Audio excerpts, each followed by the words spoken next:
You sent me the... Yeah, there it is. Yeah. I'm going to go ahead and put that in the description. Okay. The Discord link. Alright, so... there we are. Because we're live. And pop out chat. I'll have you over here on this side of the screen. And you I will have right here.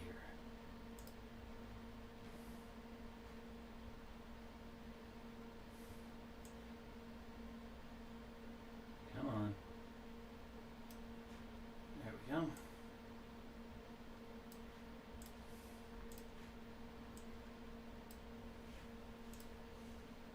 Aha. Finally, gotcha. Okay. Anyone out there? Jake Bernard. Sup, Nate and Chad? Sup, Jake?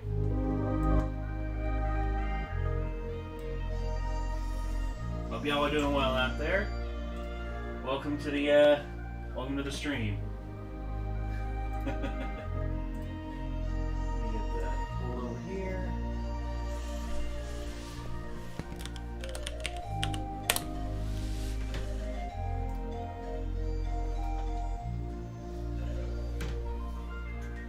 That was a funny ass thumbnail. Oh yeah? Yes. It is a very funny ass thumbnail.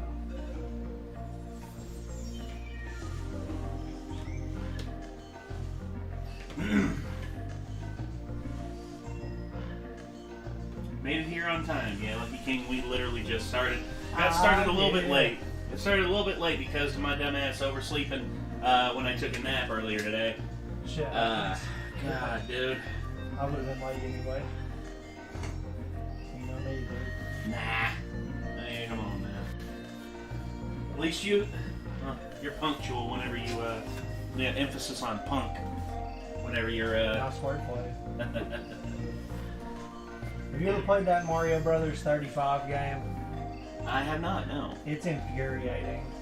Because other people drop like Goombas and shit on your game when they kill them. Oh. And it's just like a big window of Oh, people. that's right. Yeah, yeah, shit. dude. I don't think I could ever get into that. I mean, it's fun. It's just like at 2 o'clock in the morning, probably not the best idea to wind down with. No, dude. I mean, that's crazy. That's like... That was my mistake. Oh, God. Yep. So, we're digging into the infinite... thumbnail. I like that. I like that. It's like unsuspecting me, and then all of a sudden it's just like... Alright. And you out of here.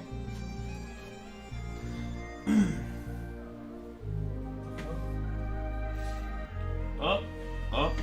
There we are. Where do I see? Now I can see the chat, I guess. Yeah. Should pop up on screen.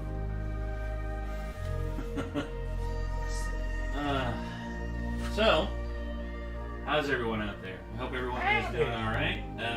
It's a bit of a odd, yeah, there it is. Been live for just over 3 minutes. Just making sure everything's good. Can everyone hear us out there alright? I mean, I think they'll be able to hear us. Yeah, I mean, everything's picking up alright. At least on my screen. Okay. So,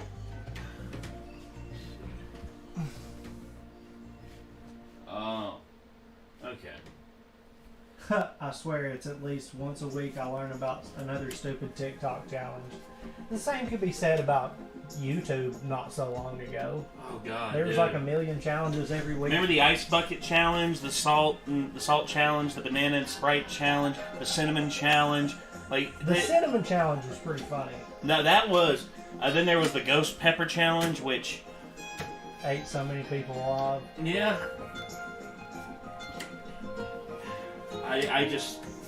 I was never able to get into stuff like that because I'm like, I don't want to die right now. Well, it's also like one of those things where I'll watch other people do it. That doesn't mean I want to. Yes, exactly. Like, if you love it so much, why don't you do it? It's like, no. That's not how that works. Oh, yeah.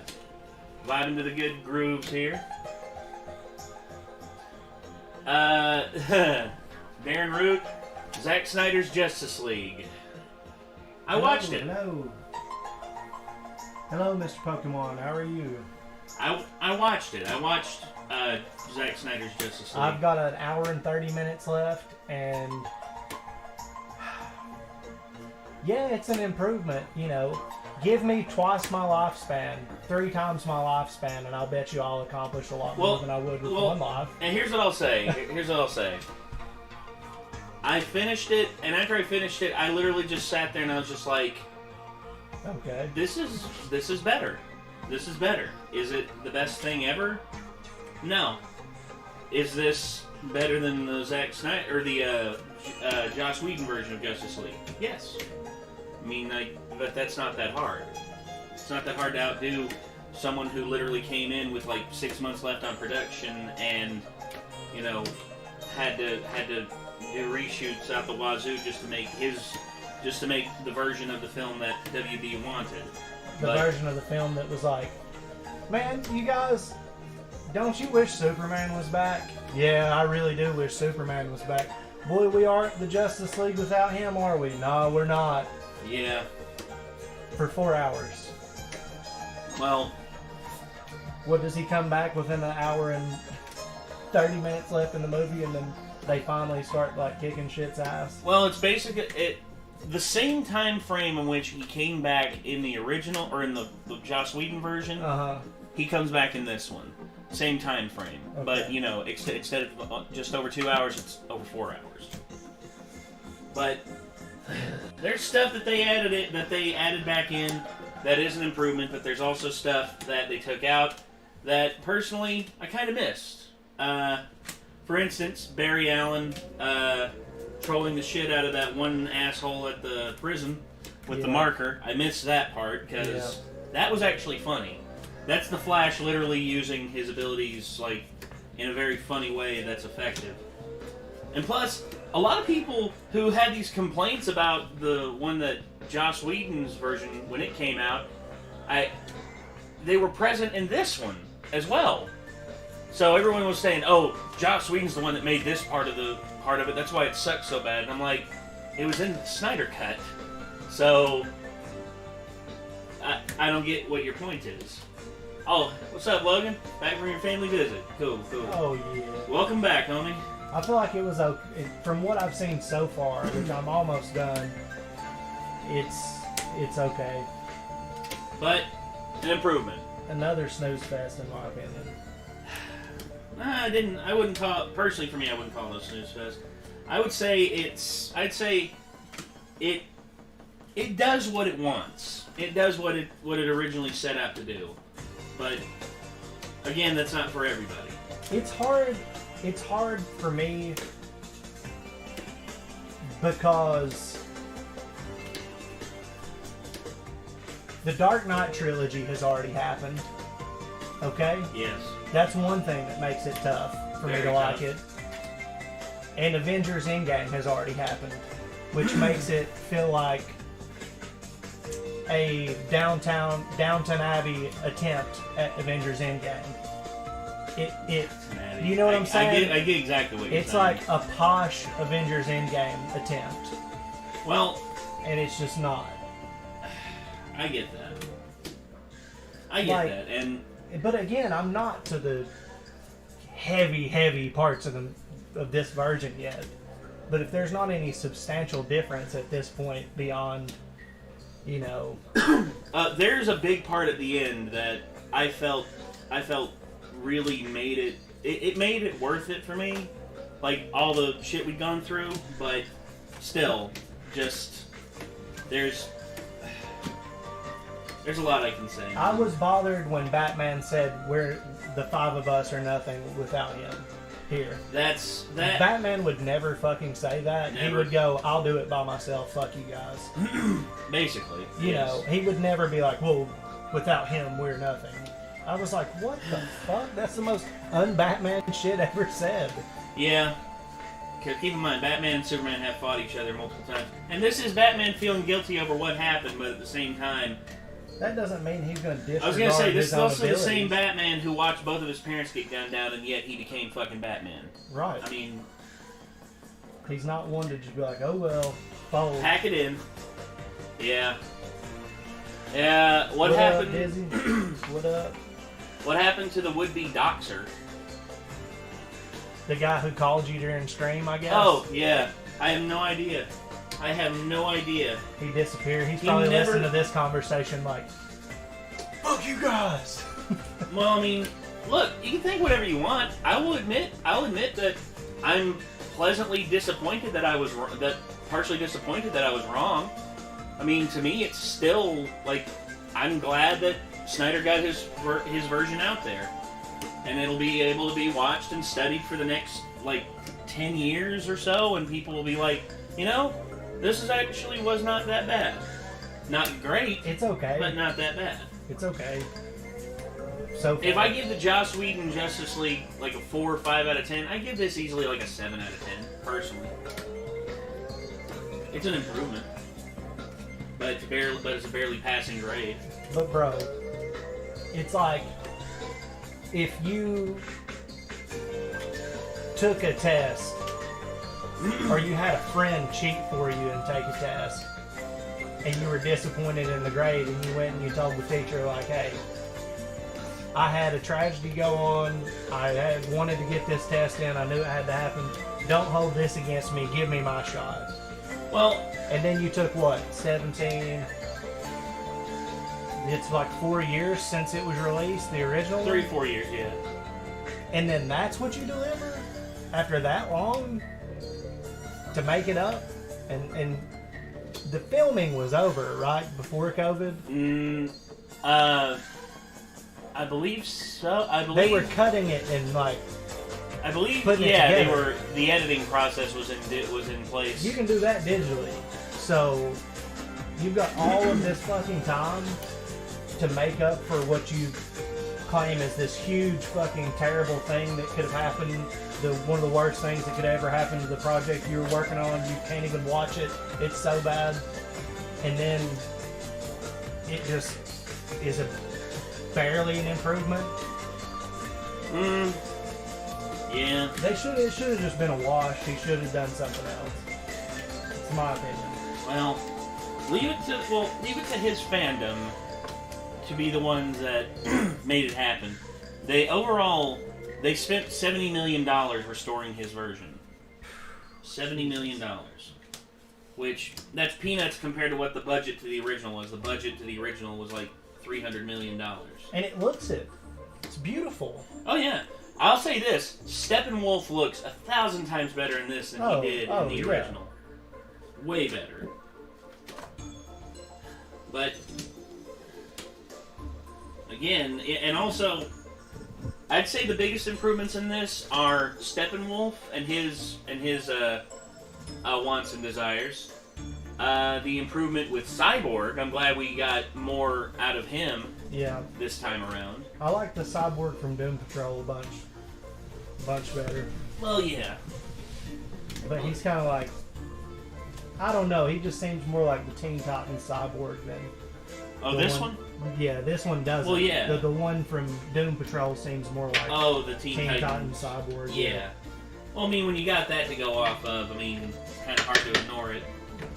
But, and it was live action, so I've already been watching and invested in another person portraying that character that I haven't finished yet, so it was kind of...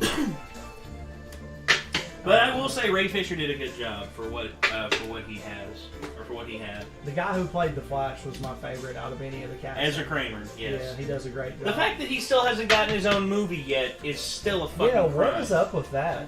They can't figure out what the hell they want to do with him. They can't figure out what, because keep in mind, they've had, 4 years to try and figure out how to make a Flash movie that is separate from the Justice League universe that they were building. I mean, they did it with Aquaman. They diverted with Aquaman. They diverted with... like, none of the stuff makes it sense continuity-wise now with Aquaman. Like, some stuff does, but at the same time... Also, what was up with Amber Heard's fucking accent? Yeah, I don't know. Was she trying to do, like, a faux British accent? Because, you know, the only way you can be royalty under the sea if you're fucking British. I don't know, man. I don't know what's up with that individual in a lot of regards. Oh, dude, I mean, well, her, like, I'm surprised they didn't just cut her out of the film entirely.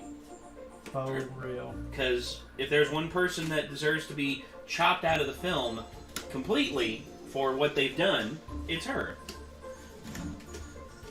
I mean, oh yeah, Meldridge Mike, what's up? How you doing? You probably, Darren Root. Have you gotten to that point yet where he shows up? Where who? Martian Manhunter? No. Haven't. Well, I have not. Well, there's a part. There's a part that involves him. Well, of course he was in the teaser trailer, so I mean, the Justice League, as far as I've seen it on film, is not the Justice League yet. I'd like to see them try again maybe 5-10 years from now after they've built up enough of the DC universe. Because, you know, they've got Shazam now. They've got Aquaman fully done. All Might. Huh? All Might? Yeah. Yes, because I am here.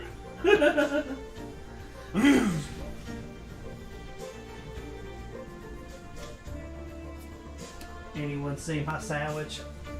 No. Your sandwich, I cannot say I have. I'll be looking for it in these cards if I run across it. I'll let you know. Snyder Cut 2. No. I think Zack Snyder said he's done with the DC universe after Justice League. They need to just let the animated people do it.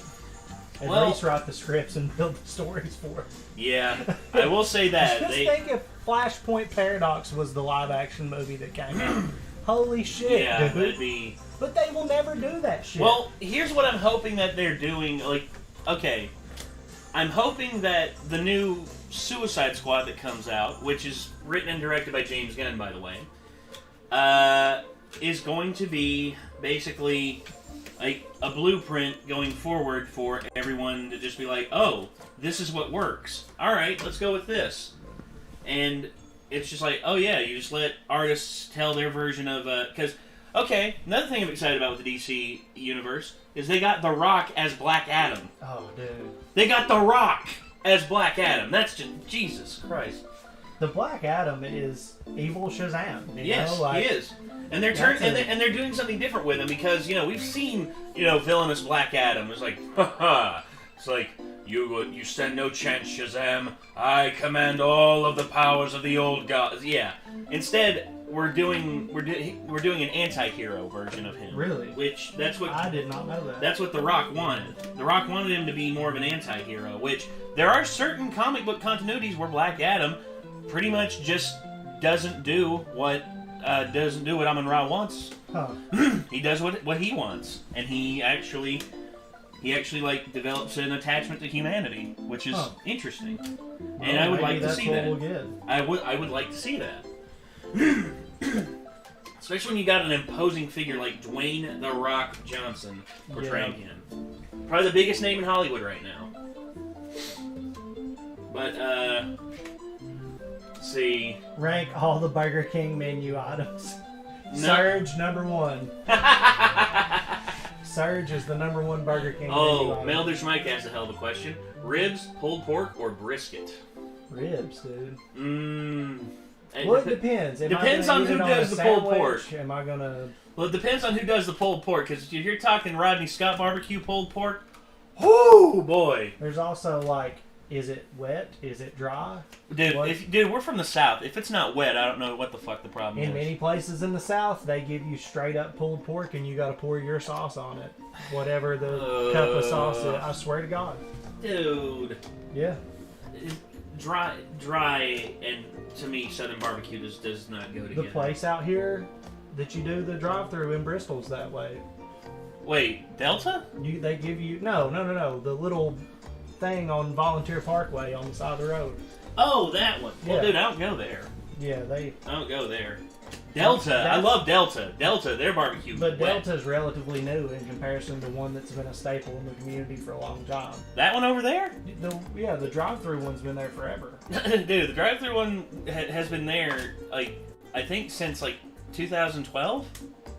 I don't know, man. That thing's been there since I've been. I know it used to be a Java J's It used to be a coffee shop, a drive-through coffee thing. Okay. And then they shut down, and then they didn't know what they could do with the space, and then those people have been around for a while. Well, they probably had other places in the area, but I've never been there. But Delta Blues is what, last year? 2 years, I think. Yeah, 2 years. And it's kind of a more higher brow than that one by far, you know. That one's just kind of like a drive-through thing. Delta Blues has music, liquor, beer. It's a restaurant. That place is carry out only. Well, yeah, okay, that's fair, because the thing with me is oh gosh, pig roasts are good. Yeah, pig roasts are good. Szechuan sauce. Szechuan, I've actually got Szechuan. I've got like a whole thing of Szechuan sauce up in my pantry. OG from McDonald's. Yeah, I thought it was pretty good. I think it depends on what it's with. It was okay on the nuggets. Yeah. One thing I miss, the fucking lobster bites from Long John Silver's. Oh, yes. That's something retro that was amazing. But really wish they'd make a comeback.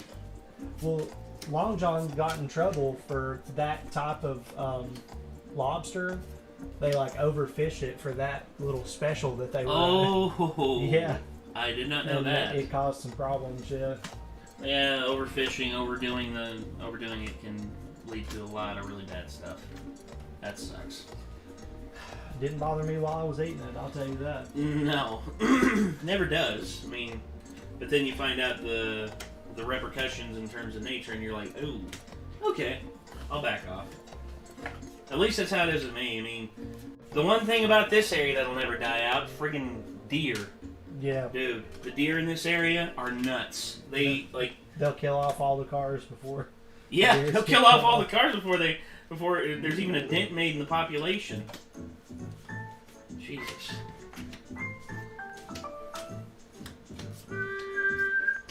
Yep. And you know what else? The barbecue place at the Pinnacle.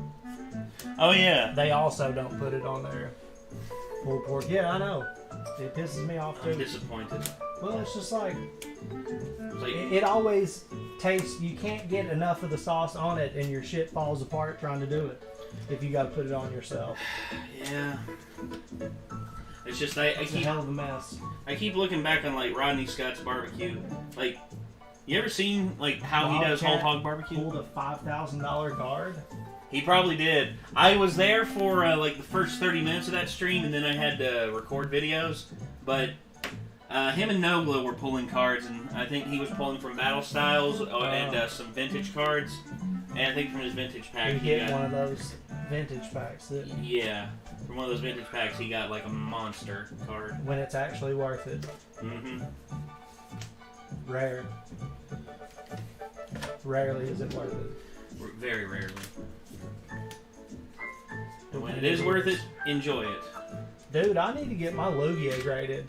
Those Neo Genesis Lugias are just going through the roof. Yeah, like Charizard level. I went by friggin' Target again. Still nothing, dude. I'm just convinced we're not gonna get any cards in this area for a long time. Until they do like the full print, like the full reprints and stuff. Yeah, I'm interested to see what pull rates will be for that. God.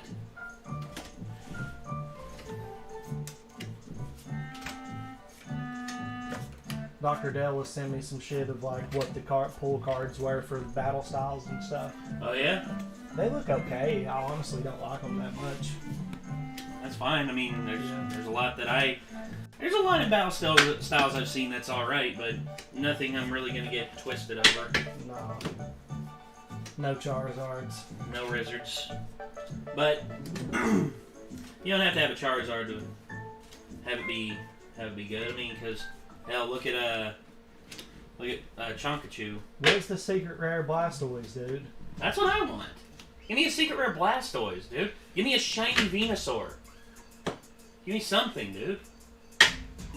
Secret rare Scyther? I've already got one. Is there a secret rare? Yeah, I pulled it and I looked, and turns out it's actually worth like $60. Like a rainbow? Oh, no. Sorry, Shiny. Oh, okay. Shiny, not Secret Rare. I remember the Shiny. I was like, what the fuck? When did we pull a fucking Secret Rare? No, they don't have a Secret Rare. Yeah, they do have a Shiny, and I pulled that one. That was one of the Shiny Fates? Yep. Yeah.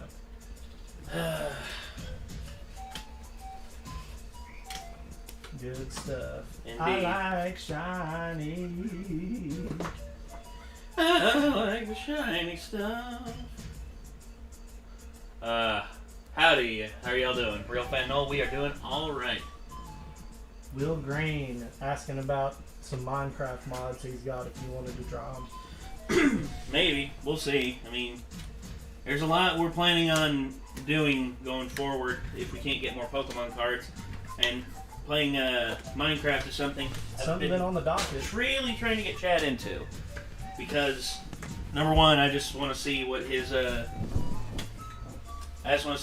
reaction will be with certain things, and also... Well, I'm going to be playing it in VR, too, so...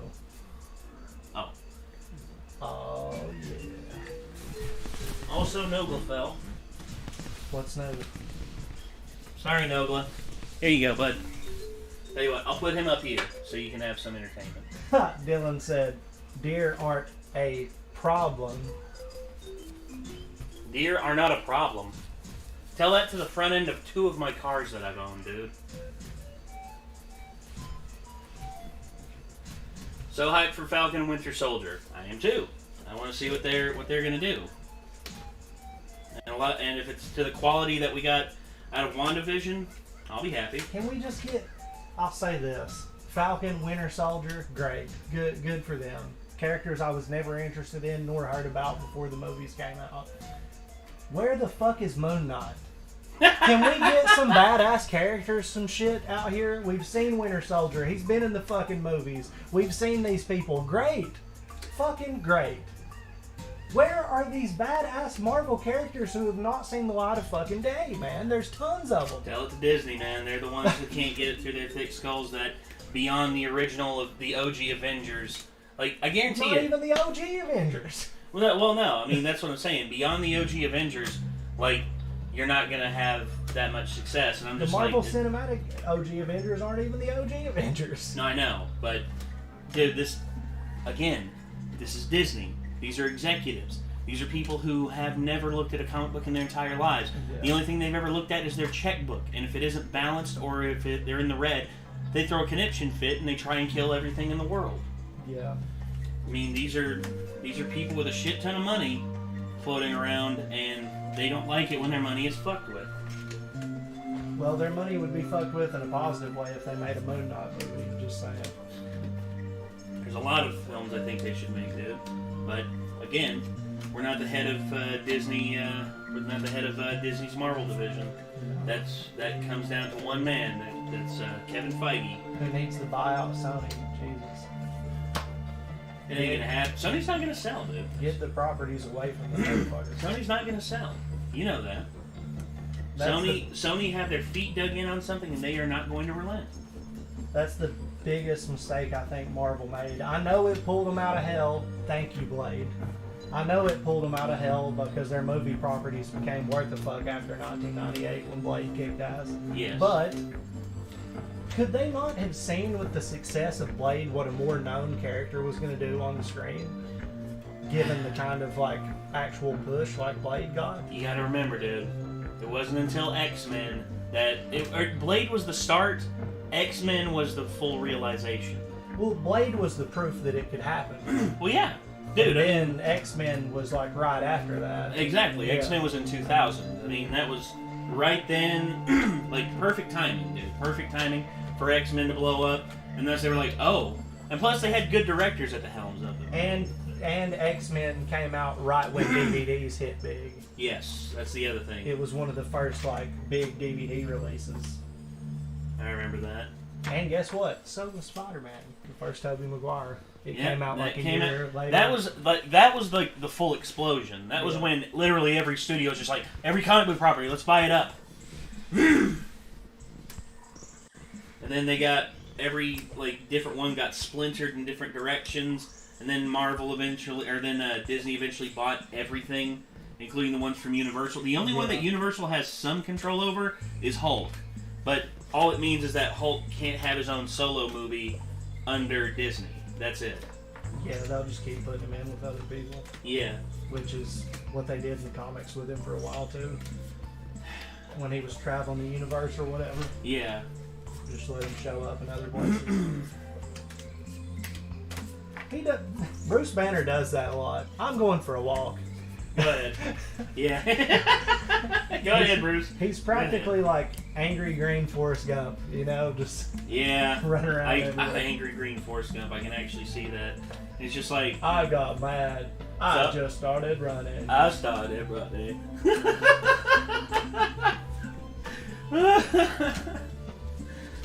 Logan had to go. Alright, see you, Logan. Bye, Logan. Take care. Real fan, no. Or should I say Kamoshida? Kamoshida. Let's see. Square Enix did a presentation today? I was not aware of that. Well, it's Square. They thought. I just thought something. Who would play She-Hulk China? I'm joking, by the way. She's dead. Sad.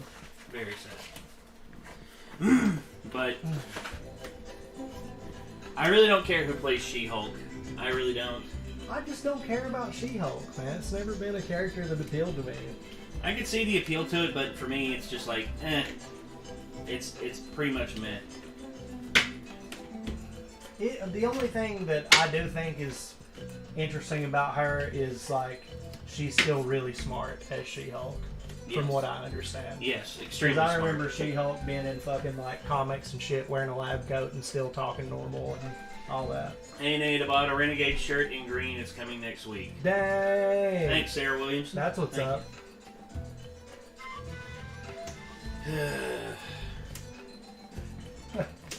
Jesus. God, dude. These comments just got interesting. I can't stand She-Hulk, but Wanda Maximoff is badass. Yes, she is. Wanda Maximoff, I like Wanda a lot. And also, I love Elizabeth Olsen's portrayal. Liz Olsen did a great job as Wanda. Again, everyone's always so quick to forget about her. Yeah. Well, look what she's got, to contend with as far as the legacy is concerned. More fucking made for VHS movies than anybody could ever think of. Ooh. Yeah. There's so much money from that, dude. Beth Phoenix. I don't know if Beth Phoenix would be down to play She-Hulk. What was that chick that was obviously on the sauce that they had fighting in Japan? They called her fucking Godzilla or whatever. I forget. That would be a She-Hulk in my opinion. She looked like she could break China in half. That chick was fucking huge. It's like Chick Lesnar or something. Chick Lesnar? Yeah. Oh my gosh. There's one, what's her name? Gabby Garcia, I believe is her name. Like, she is just freakishly huge. What does bae mean? It's Babe. what people who are afraid to kiss each other call somebody they're in a relationship with. That's Gabby Garcia. She's 6'4". Dude, she even has the nose and shit. Like, she looks like the Hulk. Yeah. Like, that's... That chick looks like the Hulk, dude. Yeah. She could totally be the chick. Her only problem is she doesn't speak English, because she's Brazilian. Oh! Well, dude, She-Hulk is actually I know, like a smart. lawyer, so yeah. So she could be the regular Hulk. Yes, she could be. The gender neutral Hulk. Ooh, yeah, that'd be the one. Does the Hulk really need a gender? I don't think so. It's the Hulk. Well, the Hulk is, like, if you look at it how a lot of people do, the Hulk is the entity that lives within Bruce Banner. Like, that's genderless for sure. I think so. Alright. That always confused me about Godzilla too, so I'm like, alright. Whatever. So Godzilla had a baby. There are no other Godzillas for Godzilla to mate with. Godzilla's asexual in a lot So of ways. Godzilla just plops them out. Yes. Nice. Nice. Mark Ruffalo, best Hulk after Lou Ferrigno. Lou Ferrigno will always be the OG Hulk, in my opinion, dude. Yeah. I mean, Jesus. That's what the Hulk looks like to me, you know? Yeah. Remember the Thor from that show? Oh. It was just like a surfer bro. Yeah. God, dude. I tell you, dude. Weird times, dude. Weird times. Yeah, the 70s and 80s were weird as shit to look back on. God. Like we were talking about the other day, all that hairspray to destroy the environment. Exactly, yeah. All the aerosol cans, that's what punched a hole in the ozone layer in the 80s. Oh, it was all the friggin' aerosol cans with all the hairspray. Jesus. People didn't even realize it. It was just like, oh, why is there a hole in the ozone layer? We don't know. My stepmom has a relative, or had a relative, who passed away due to lung issues, who was a barbershop lady. Oh, she was and a salon? She got lung disorders and disease from all the hairspray. It's deadly, dude. It killed her. She died. Carcinogenics, man. They fucking destroy you. She didn't have cancer. It was like COPD and some other shit from her lungs just not having enough surface area to get the oxygen to her, you know? Damn. Yep. She became immobile, and then after that, weight just ballooned, and then her lungs were fucking done, dude. Michael Eisner's the real Disney villain. Actually, I think the lead of Lucasfilm right now is the lead Disney villain because... And we thought she was gone. Nope. No. Not... yeah, well... There's actually talk that this is like her last hurrah before she, like, is completely booted out the door. I just saw a contract extension news. Like, news of her contract being extended for like 10 years or something like that. This is something I cannot let pass by. Dude, I swear to God, it blew my mind. I was like, what the fuck? I just saw, you know, over and over again for months that she was going to be gone. Kathleen fucking Kennedy, dude. Okay, so she's only signed on right now officially through October 30th of this year. So...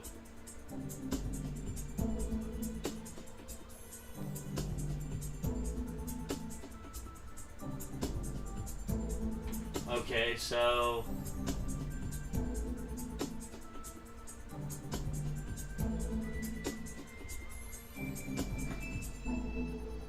A creative talent like Kennedy at the helm for various franchises.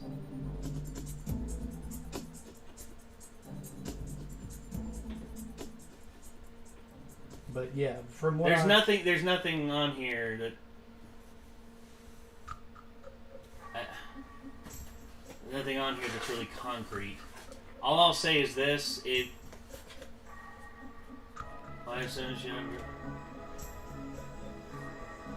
however, Bob Chapek. Yeah, Walt Disney Company CEO Bob Chapek. That's who I'm thinking of. Who's like the ultimate Disney. That's the guy who was saying, because people were talking about like she's almost out. What's the next move? And he was like, "There is no next move," kind of thing. I wonder if she's fucking him. Who knows? Or if she's got dirt on him. You know how show business works, man. It could be a trillion different things that we would never guess. Yeah. Guarantee you, like, she has evidence of him, like, diddling kids and all that. And well, it could be, you know, just shit we wouldn't even think about. And it's nothing to do with talent or ability to do the job. Which she's clearly proven she can't. I mean, well, when you take a fucking franchise like Star Wars and you lose money with it. Yeah, you have the Star Wars license. It pretty much gives you full ability to just print money. Yeah. Like, print money because of just how rabid the fan base is and how wide of a universe there is for you to play with. And from what it seemed like last year, what we were getting with Jon Favreau and Dave Filoni and The Mandalorian, thought we were getting that, but instead, no. Instead, we're just getting the same shit, different day. The Mandalorian. Yeah. That meme never gets old, dude. Yeah. With Kathleen Kennedy.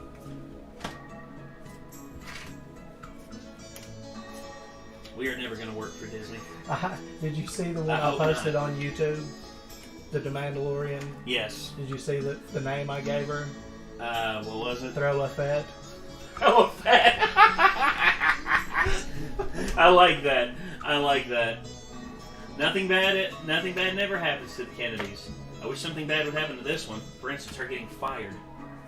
I thought you were going full on with it. I was Fuck just no, like, dude. I'm not gonna wish death on someone. Why the fuck would I do that? I'm not that heartless. Star Wars is dead? I wouldn't say it's dead. No.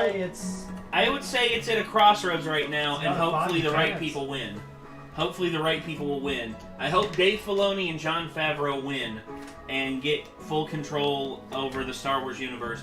Just give it to Dave Filoni, for God's sakes. The guy has been such a fucking trooper for George Lucas, and not only that, he can write. The dude knows how the Star Wars universe works, and he will not let it fall off tracks. Give him control. God damn, it's not that hard. Are you the only one who liked the new Star Wars movies? No, there were a lot of people that liked them. Just the majority of people did not. Yeah. That's the thing.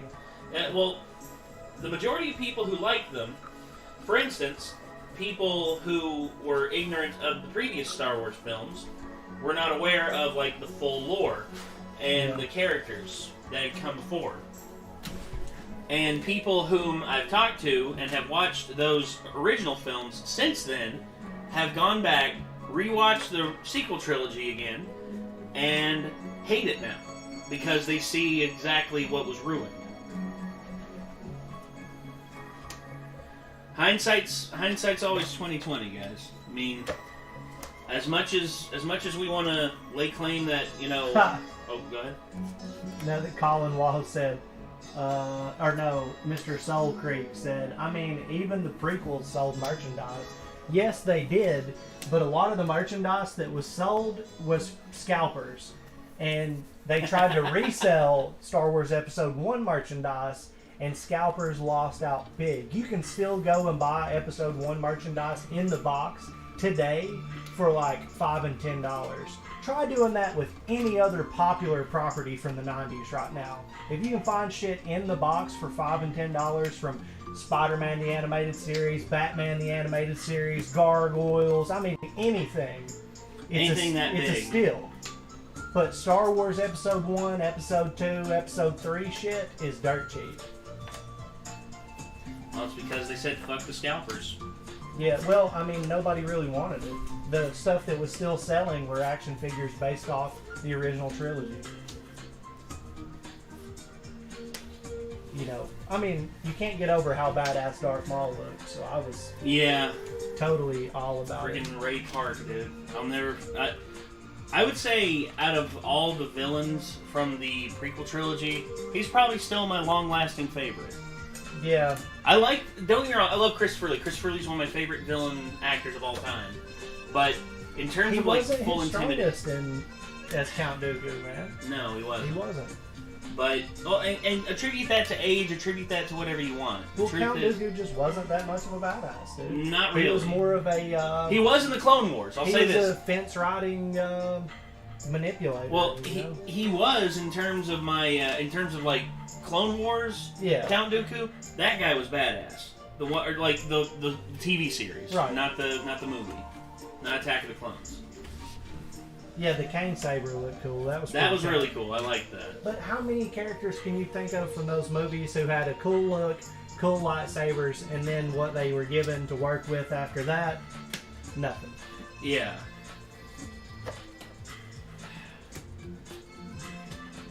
I mean, Darth Maul. Just his look alone is enough to sell me. Yeah, Darth Maul looks like the fucking man. I still go back to that fight scene from Episode 1, and I think to myself, the level of intellect it took to make that fight scene, like, awesome back then, but also still good now. The whole thing is, Ray Park designed that entire fight to have intelligence behind it. And it did. Yeah. I mean... I love those fucking barriers.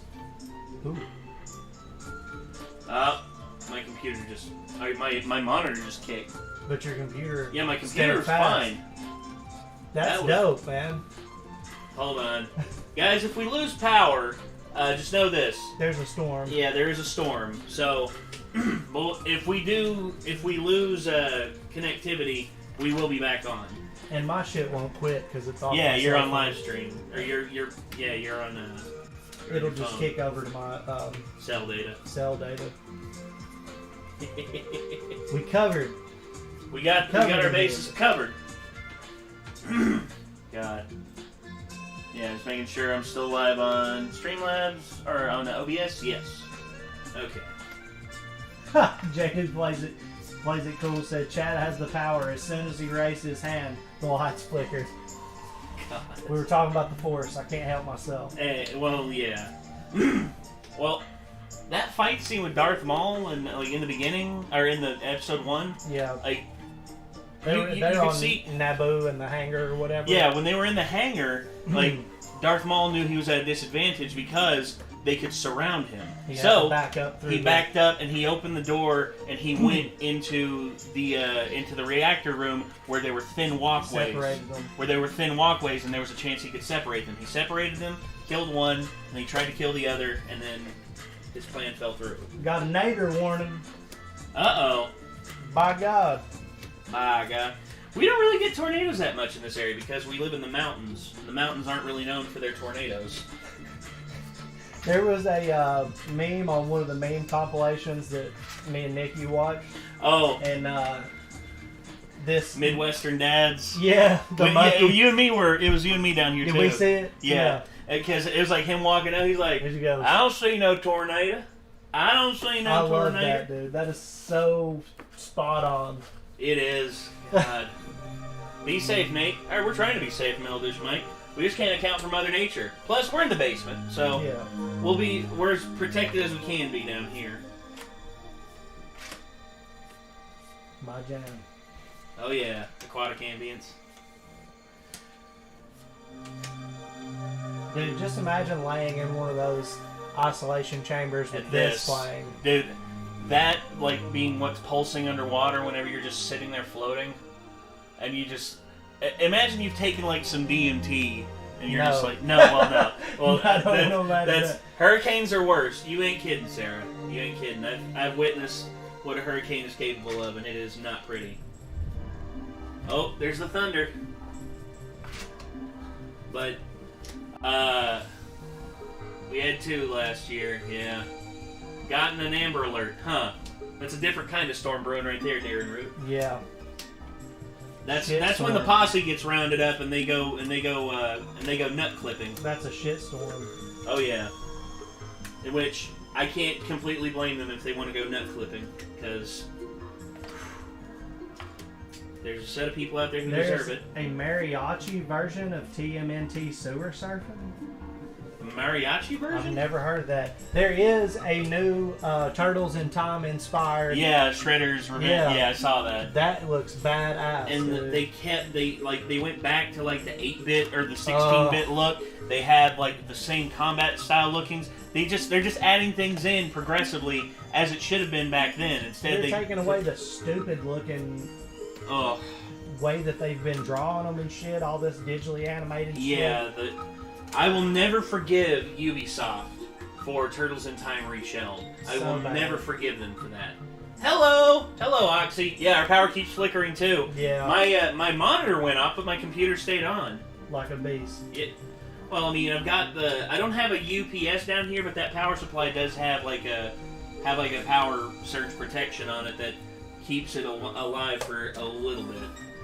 Yeah, be safe out there, Oxy. Katrina wasn't far from us, and we had Rita. Oh, so y'all in Texas? So my friend Clint, me and Chad both know this guy.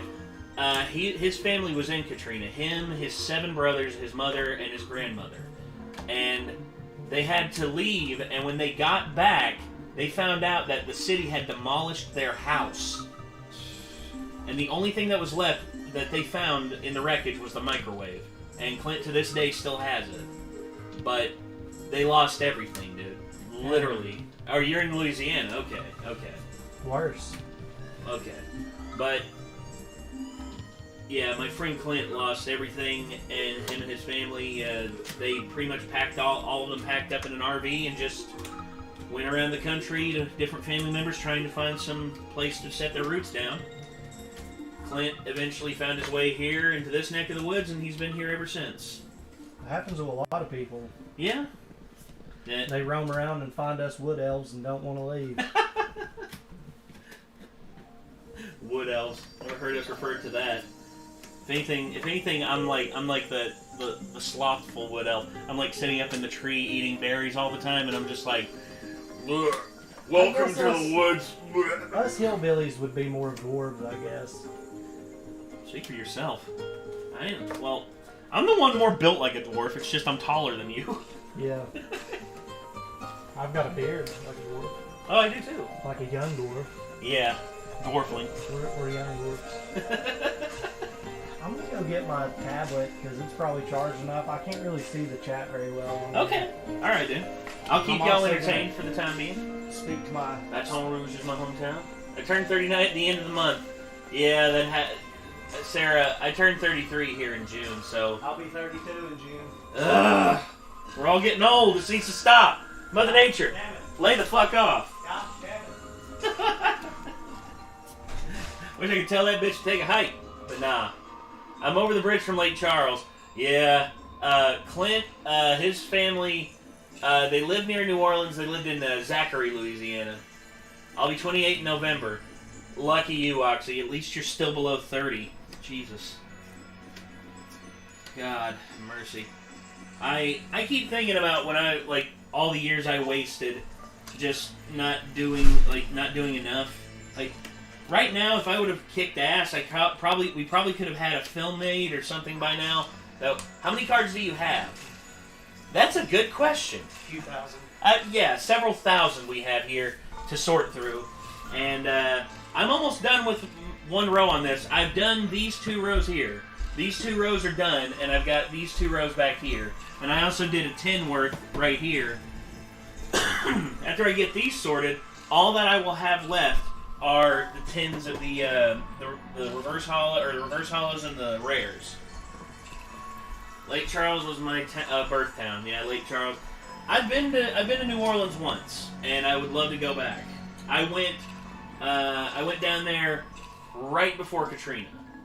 I was 16 when I went down there. God, that was fun. But you like Yu-Gi-Oh? I like Kaiba. You, Ellie Mae? We actually opened some Yu-Gi-Oh cards. We opened up a lot of Yu-Gi-Oh cards. Everyone tell me their ages on here. 20 in December. Ramza, enjoy your 20s, man. Enjoy. Yorktown, Virginia for me, but Hungarian ancestry through my dad and proud of it. Mine's all over the place. My ancestry, I actually did two genealogy tests, one from Ancestry.com and one from 23andMe. They both pretty much said the exact same thing, except there were little bits of difference in the percentages. For the most part, I am Caucasian. I am 63% white. Most of it comes from Scotland, and most of it comes from, Scotland and Ireland. And then I am a little bit British, a little bit German, and a fair amount Italian. I think about 6% Italian. And then on my, and that's mostly on my mom's side. My dad's side of the and on both sides of the family, I also have American Indian, Native American. So I'm about 20% Native American. Of that 20%, most of it is Cherokee, some of it is Blackfoot, and some of it is Powhatan. And then finally, the rest of me is from all over the map. I have let's see, it is 7%. Black. I'm 7% from Africa. Prove it. Speak German then. Sprechen Sie Deutsch? Yes. Mi Mutter is Netherlands. Mi Mutter is Netherlands. Gosh. I know a bit of German, but not enough. Not enough to really speak it. But the rest of me is like part black, and then the also Polynesian. Polynesian, I'm like 3 to 4% Tongan, with a sprinkle of Native American.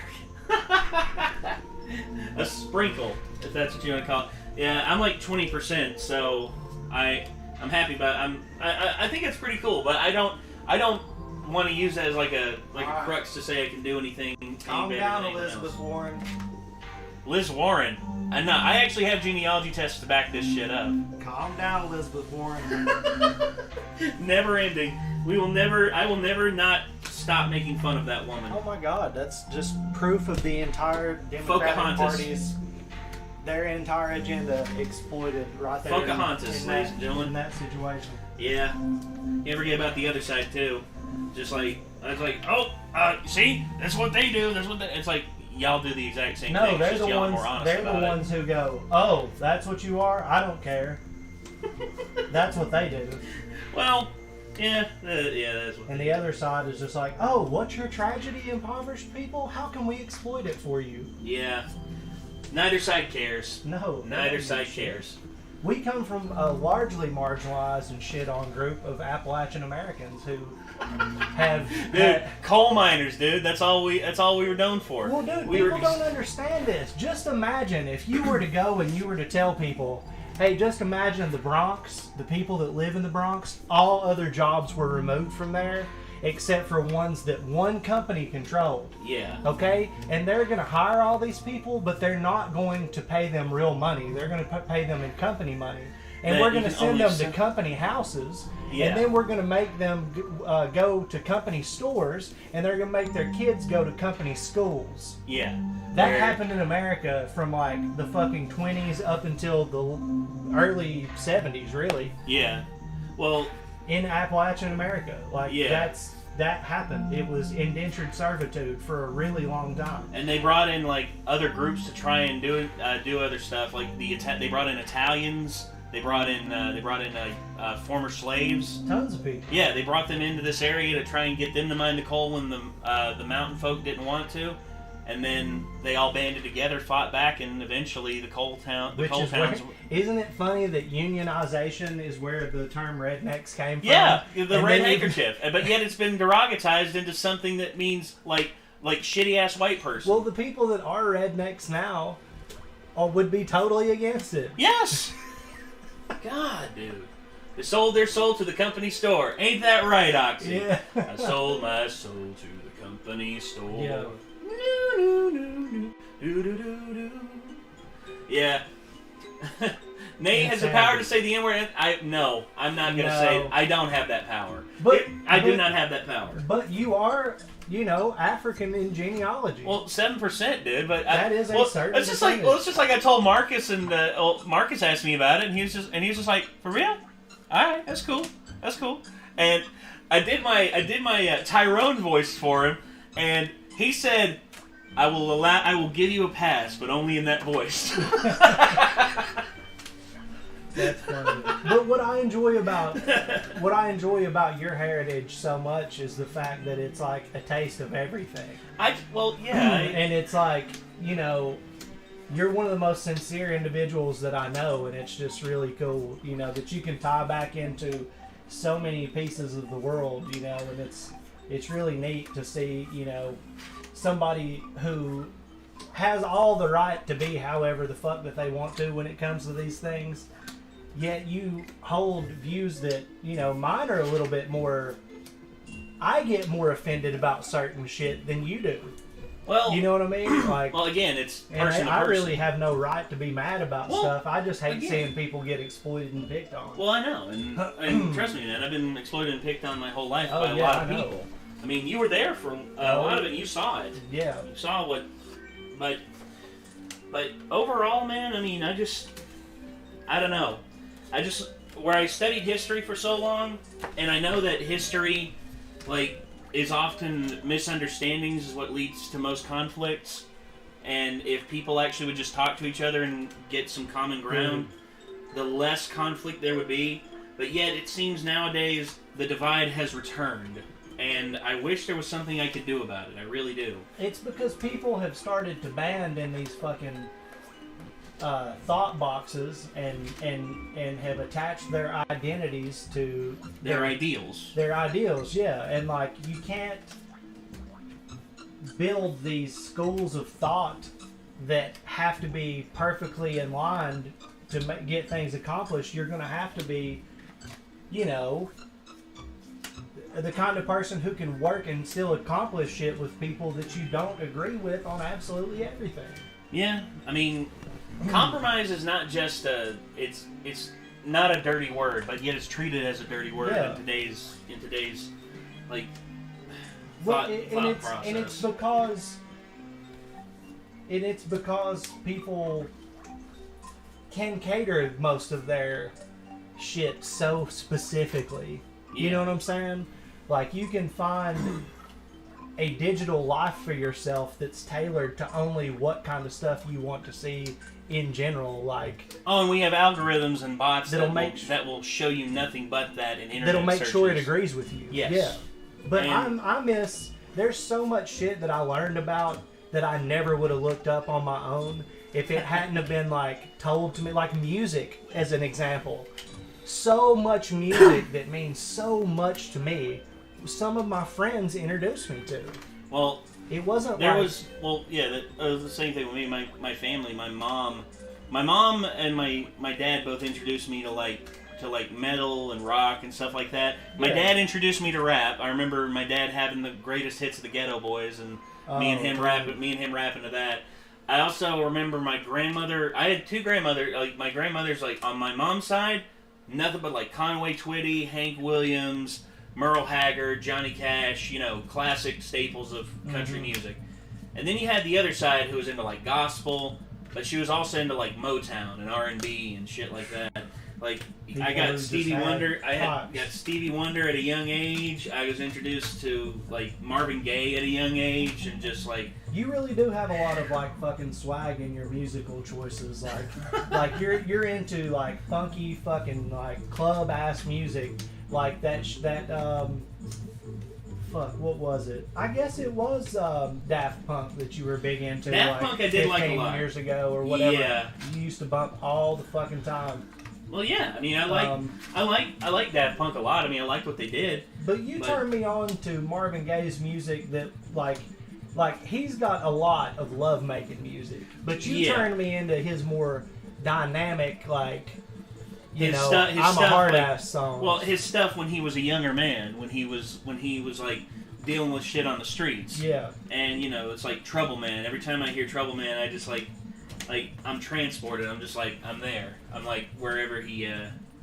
My older siblings introduced me to punk and rap. My dad introduced me to metal. Yeah.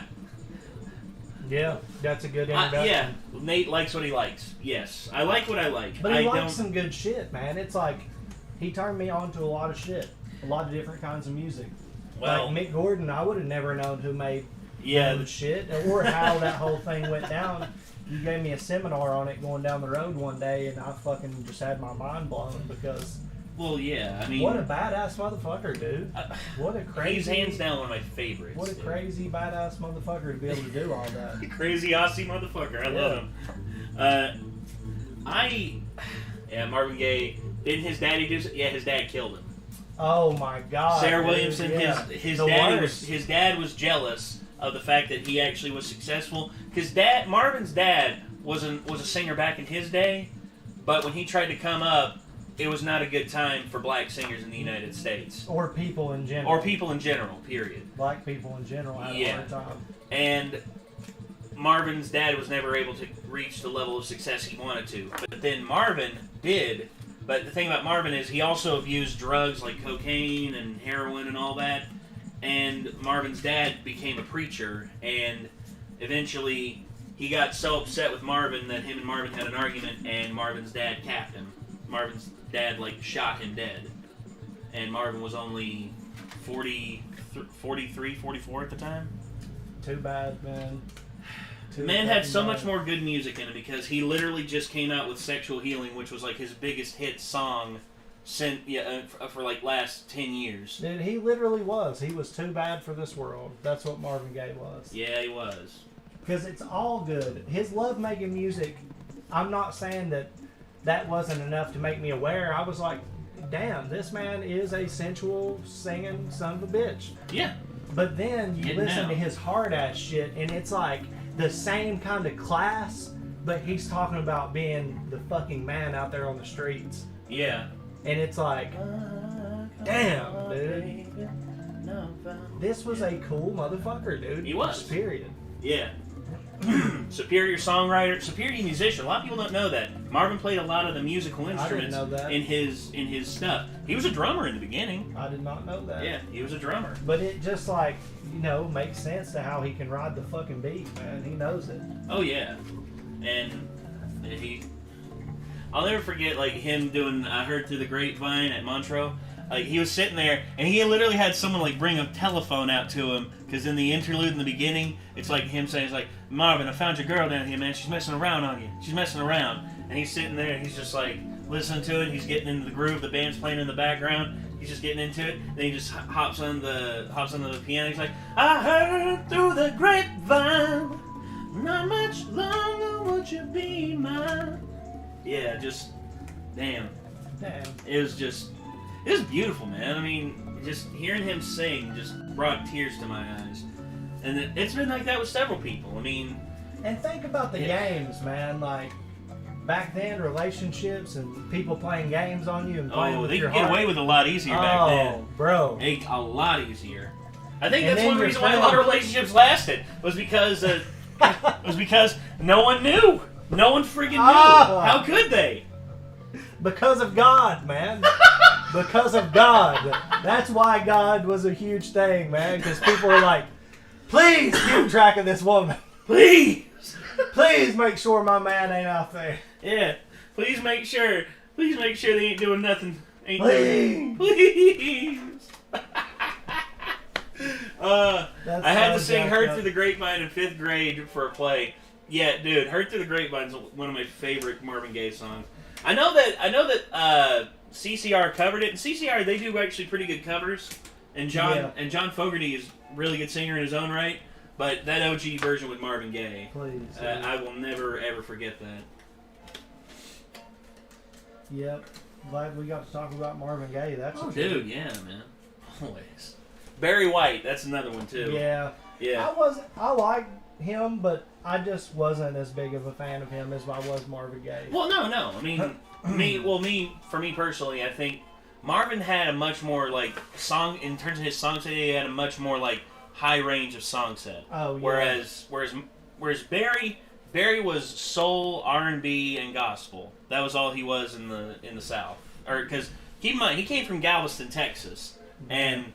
I mean, you know, it's hard. It was hard for him to like get musicians down there because, you know, not a good time for a lot of people in the South at that time.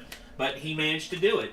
And then when the '70s rolled around, he was finally able to spread his wings. And then disco. He was finally able to break into the pop charts with disco because disco incorporated a lot of funk bass lines and everything. And he was finally able to get in with like My First, My Last, My Everything. I mean, just. That's my favorite Barry White song. My First, My Last, My Everything.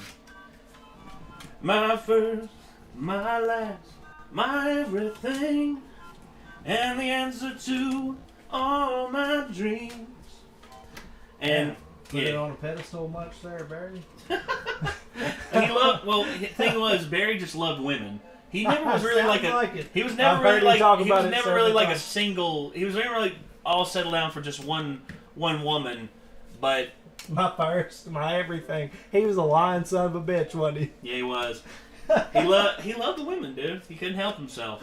But he never like wanted to be a heartbreaker. That was his thing. My first, my second, my third. 10 minutes later, my 26, my 27, my 20. How many people's in this bill? My 500th, my everything. God dang, dude. Can't get enough of your love. Yeah, Can't Get Enough of Your Love. That's another. That's great. The one that I know. Just forever and ever, yeah. Because it's like one of those. It's like a slow burn. Yeah. I love that. They used to do that back in the day. Yeah. It'd come off. It'd be popping off at the end. God. Oh man.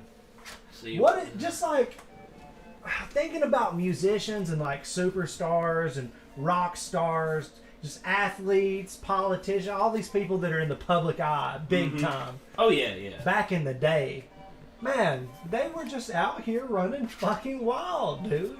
Wild. Yeah, absolutely. I mean, dude, cocaine's a hell of a drug. How else do you think they were able to keep up? But not only that, it's like cancel culture. What are you gonna do? Just lock up and turn down and cancel everyone? TV wouldn't have existed for years. They wouldn't have had no TV. No one would have been able to do a damn thing with cancel culture nowadays, dude. Because, you say one thing, you're fucking ruined.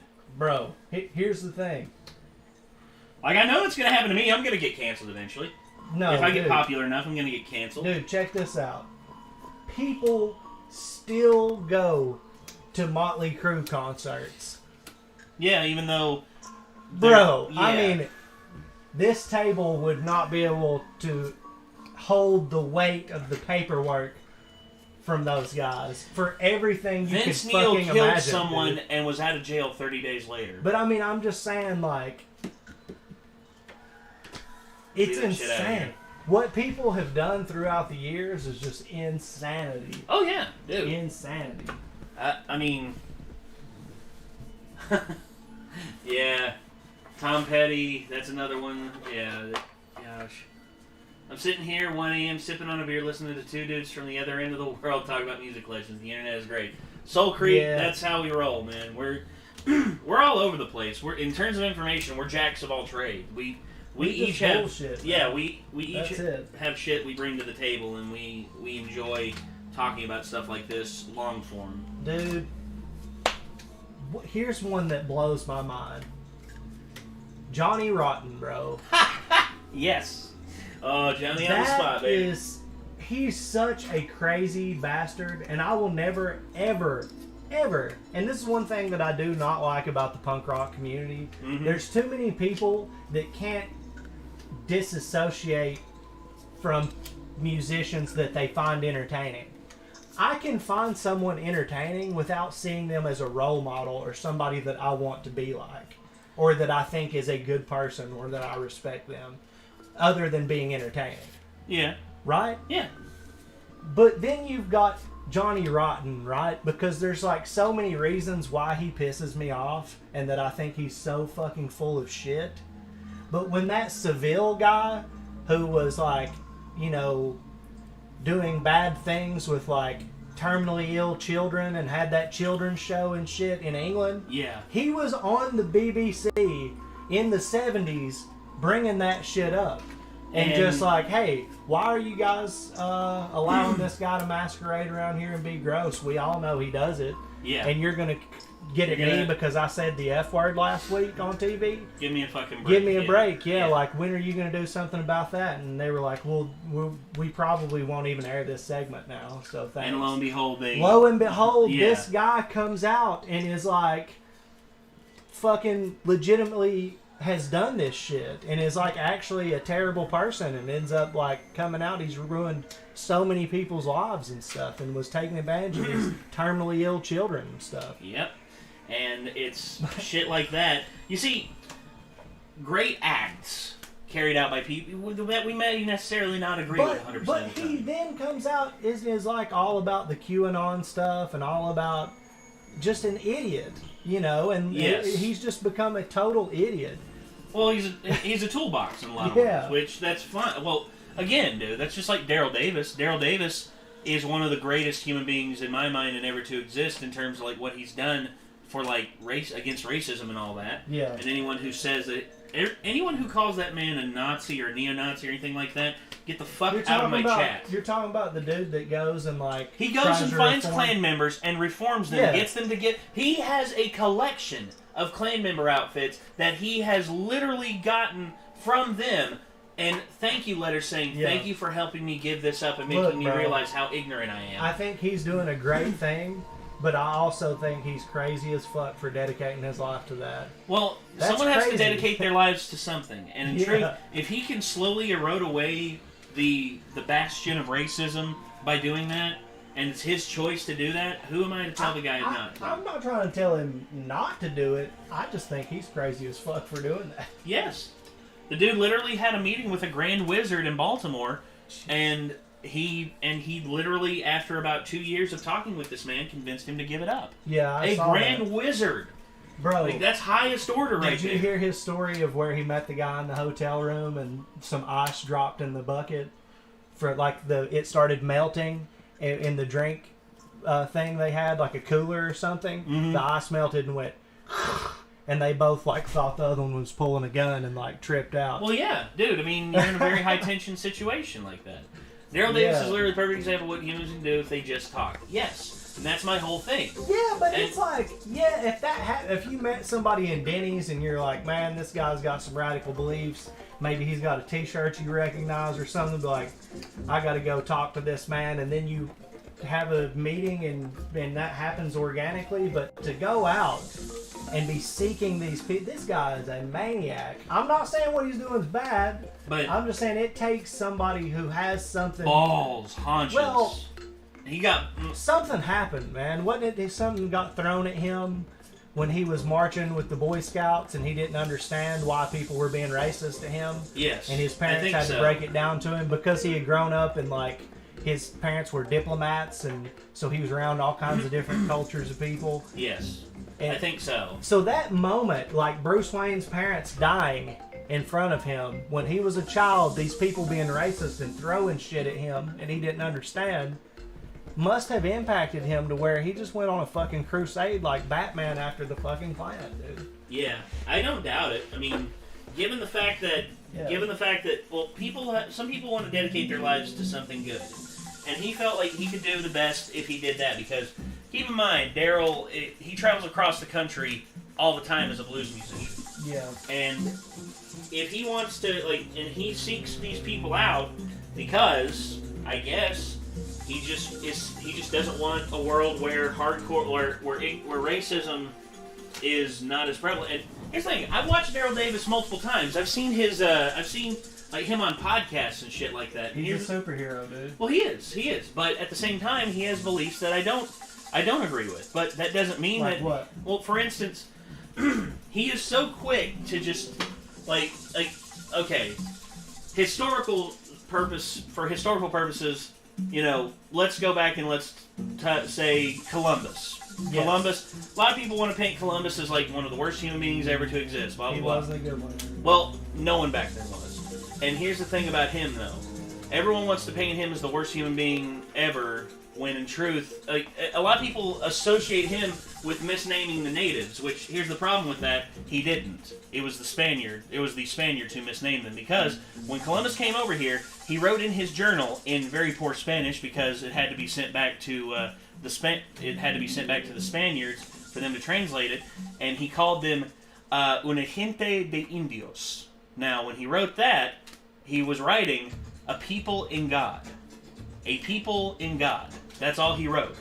Now, when the Spanish saw that, they immediately translated it to Indianos. Oh, he made it to India pretty much so far. Yes, Indianos. That's what they thought.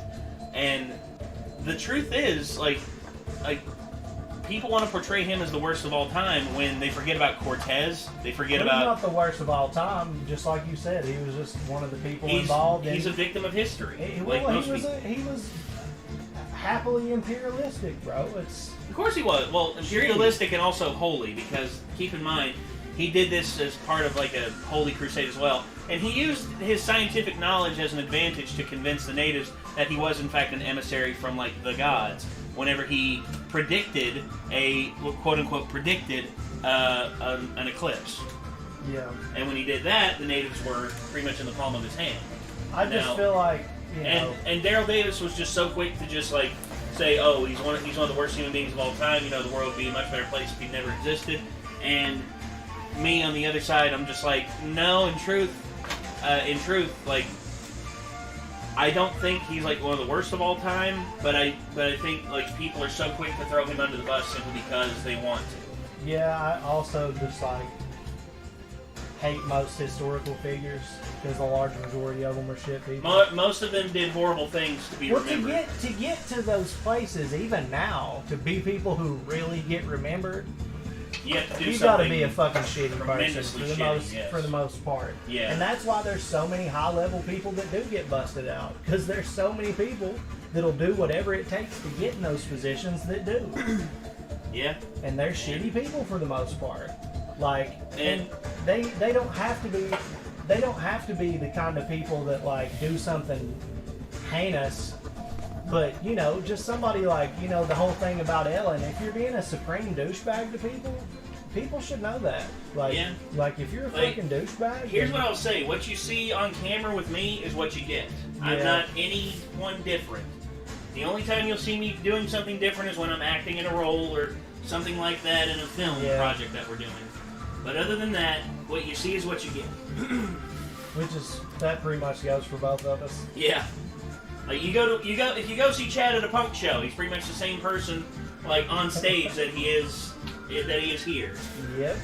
Well, I mean, what are you doing if you're not? Like, you're an act, right? Yeah. You're literally a permanent performer. Well, that's what people complain about a lot. I've noticed on YouTube, a lot of the complaint is there's too many people that are like too polished and shiny and fucking not real. Yeah, and which is true. I mean, Well, you've always shown me that that's like not really the way to go about it if you want some longevity. No, if you want longevity, be real. Because people will may not eventually like bust you out. Yeah, people may not like you for you being real with them in the beginning, but eventually they will respect you because you never gave them anything. You never gave them anything different. Joseph Stalin is much worse than Christopher Columbus. Absolutely, I don't think that should go without saying. Stalin is a much worse human being than Oh God, Columbus. Stalin was a fucking terrible human being. I mean, so from was Andrew Jackson. So was tons of people. Dude. Andrew Jackson, like you talk about like horrible people, like leaders, world leaders, especially the ones that don't have to answer for their crimes. My nephew, the other, like, when was it? Like a week or two ago. He was talking about how they had just learned about Andrew Jackson and how, you know, he was kind of rough and stuff. I was like, kind of rough? I was like, did they teach you about the Trail of Tears? He's like, yeah, a bunch of people died. I was like, do you know how they fucking died? They died marching to, Do you know how they died? Yeah, they died marching to their relocation. It's not like they just got sick and people will bitch, oh my God, the Japanese made POWs march around an island. Okay, march from Florida to fucking, you know, Wisconsin or something. Like. No, march from your homeland, which is on the East Coast somewhere. March from like Marietta, Georgia, to fucking Oklahoma, barefooted, no wagons, no nothing. The only thing you can carry is the stuff you can carry in your arms. And not only that, no horses, no wagons, no nothing. But a military escort to make sure you don't stop. Exactly. And if you stray from the trail too far, you'll be shot and killed. I'm sorry. Brutal, man. Fuck Andrew Jackson. Mm-hmm. He should have never been printed on money like that. Nope. Old hickory. But you know, they don't want to talk about that shit. They never do. No, I mean, I don't take American history as I want it to be. I take it as how it is. Alright. I'm a metalhead that works mostly with rappers. That sounds cool. Do what now? I fuck with that. Linkin Park was a big thing for me back in the day. Oh yeah, dude. I think metal and rap never has been given a fair shake in mainstream music. And people made fun of it back in the day. Yeah. People made fun of it. And now it'll be huge eventually. Now there's people who are talking like, oh, this is the next step, you know, this new form of music. I'm like, new form of music? Where the fuck have you been for 20 plus years? Yeah. Where were you back when fucking Hybrid Theory dropped? Where were you back when, you know, Papa Roach was here? Where were you back when, like, all this shit was going on, man? Like, what are you talking about? Where were you for, like, fucking Korn, Limp Bizkit, Slipknot, and their early shit? Are you kidding me? Give me a break. Like, a bunch of people wanting to say, oh, that's just like when people say, oh, the new form of house, like, this new form of music, house music, which is coming out of France. I'm like, okay, I love the fuck out of Daft Punk. They did not invent house music. It was the rappers and musicians in Chicago, Illinois, who invented house music. Don't get me started. Europeans really hijacked that one. Well, Europeans, like, everyone hijacked. Like, the one thing I'll say about American culture is that's what a lot of people want. A lot of people want that American culture of, like, musical diversity, of the different and varying, like, styles and ranges that we have in terms of, like, presentation. For instance, you know, the look that you have. the look that you have is a mix of various things. Yeah. Your flat brim hat, that comes from the rap community. Also, the kanji on your hat as well, that comes from Japan. Also, the shirt that you have is punk rock, and the sweatpants you have are made popular because of sports figures. I mean, we have various cultural, like, bounds that we have with our what's the word I'm looking for? Melting pot? Well, melting pot, no, I mean, in terms of our presentation. In terms of our visual presentation, we have so much at our disposal. And it baffles me when I see people talking about, America's one of the worst places on the planet, and I'm like, most people who are saying that are people who live here and are just upset of the fact that they're not, don't get me wrong, I'm not going to trying to pretend someone is, in the position they're in simply because of their own devices.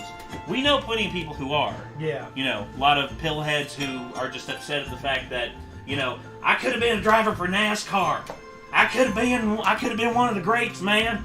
So instead I'm just going to get high off my ass on oxycodone and go down the fucking freeway at 90 miles an hour and almost kill somebody. Fucking assholes. Yeah, there are a lot of people that just, that have had a combination of a lot of fucked up shit that make them choose the choice of I want to be comfortable right now. Yes. Instead of sacrifice a little bit to make something, Which, here's the thing. I'm upset about this to a certain degree, but at the same time, in the long run, I've come to accept it, the choice I've made. Relationships. Yeah. They have not been the easiest for me, given the life that I'm leading, because the truth is, this is not an easy life in terms of getting to know people personally. Oh yeah. Because I have to present myself on here a lot, and it doesn't leave that much, especially me trying to be as real as I am. It doesn't leave much room for someone to know me interpersonally through a relationship. Which right. I've had moments in the past where I've had people get close to me, and sometimes it worked for a little bit, but most of the time it did not. And it's because it scares people away. The life that I lead, it scares people. But yeah, relationships are tough, dude. For anybody. Yeah. I couldn't imagine being out there in the field right now because shit's so weird. Ain't kidding. It's fucking insanity. Which it's always been weird. Oh yeah. It's extra weird now because shit just been extra weird. Shit, that's how it be, man. Yeah, but you have a lot to offer, but you're right, man. As life as an entertainer, you think it doesn't cause problems between me and Nikki that we have major issues because I have to sacrifice to go perform shows. Yeah. If I'm gonna go out and wrestle, that's a commitment of travel, money, time, and it's all away from her. Time is the biggest loss, or not the biggest sacrifice, right? The biggest, just being away. Yeah. Now, when I say loss, don't get that twisted up and say, the loss. What I mean by that is the biggest loss is you're losing that time to spend with someone else. Yeah. And that's hard. Well, especially if you're ambitious too. If you're ambitious and you have a drive to get booked, to play shows, to perform, to be out there on stage, to be in front of an audience, and you have to do that on Friday and Saturday night. Yeah. To be out there and to grind and to get it. And they don't understand that means not just a couple weekends, but every fucking weekend. Yes. And you miss holidays, you miss people's birthdays and shit like that. For playing shows, dude, I have let some people down big time, and I really can't do that anymore. So that's something that's hard because and as a performer and somebody who's ambitious about that shit, it's not even like I question what I have to do. I just go ahead and already accept that I'm gonna bite the bullet. I know I'm gonna fucking hurt my person, but this is who I am and this is what I have to do. Yeah. And so now I have to kind of change that up. it's weird. COVID has definitely changed a lot of shit for me. Yes, COVID has shaped a lot of people's like futures going forward now. And I know that you and Nikki both, like Nikki now is like she's inoculated, but she's not completely like in about a week and a half. Yeah. She'll be good to go. And for you have to wait I'm until like the 31st. 85% right now. Yeah. Yeah. So once he gets that last injection, like I'll be back out there, bro. Yeah. I'm already booked for April 10th, and I'm booked for June 5th. So these are wrestling shows. One is a wrestling show, and one's a punk show. Nice. So I'm gonna be back after it. But you know, it's just now I realize I'm no longer gonna bend for the game. The game is gonna fucking bend for me. Well, that's not just only how that, it is. You have multiple things to keep you afloat in terms of financially to help this shit out. Because, I mean, you have your job, which is always a steady thing. But also now you have the YouTube thing, which is helping you out a lot, too. Yes, and Nikki works. And Nikki works as well. And, you know, just various side hustles that, you know, make everything work, you know? Yeah. Selling merch, like, different shit. Like, I was hustling Pokemon cards, whatever. Yeah, we got a shit ton of I get you, Chad. My girlfriend's in the Korean entertainment industry. It's not easy. Well, no, it's not. Well, there's women whom I've talked to. Like, there's women who've like hit me up and asked me, "Hey, can you give me pointers on how to get popular online?" And I'm like, "Well, in terms of what I can only tell you what worked for me. That's the thing. Like, everyone's got their own niche that they have to figure out. Yeah. But I can tell you what worked for me, and sometimes that works for people. Sometimes it doesn't. It worked for Chad. For some of these women who I spoke with, it didn't work. Because, in truth, like, I can't say it's because of their lack of commitment, but sometimes things just doesn't work.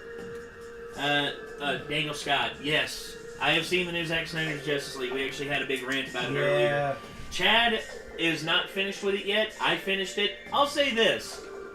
It's alright. It was alright. 7 out of 10. 7 out of 10. That's all I'm going to say. But,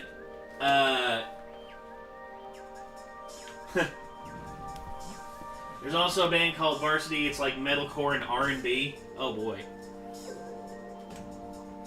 that's a hell of a combination. Mr. Soul Creek said, "Don't worry. At your age, most relationships aren't real relationships anyway." We're older than you think, I bet. Dude, I'm 33. I'm 32. Chad's 31. Look at the white in my beard, man. I know you can't see a lot of it, but I do got gray in my hair. Yeah, we're old, man. Or we're getting older, at least. Getting there, yeah. All right. I feel fucking old. Especially my left knee. I fucked it up somewhere. God, dude. It in certain cases wouldn't stop hurting yesterday. And it worried me. I thought I'd pulled something or I'd like... Alright. How are we going to do these now? I think these are sorted. Okay. So we separate them by type. Yeah, separate them by type. Trainer, energy. Yeah. And then are we going to sort them into decks at this point? Well, I'd say we get them fully like separated into their proper ones, and then once we get them sorted, then we can look at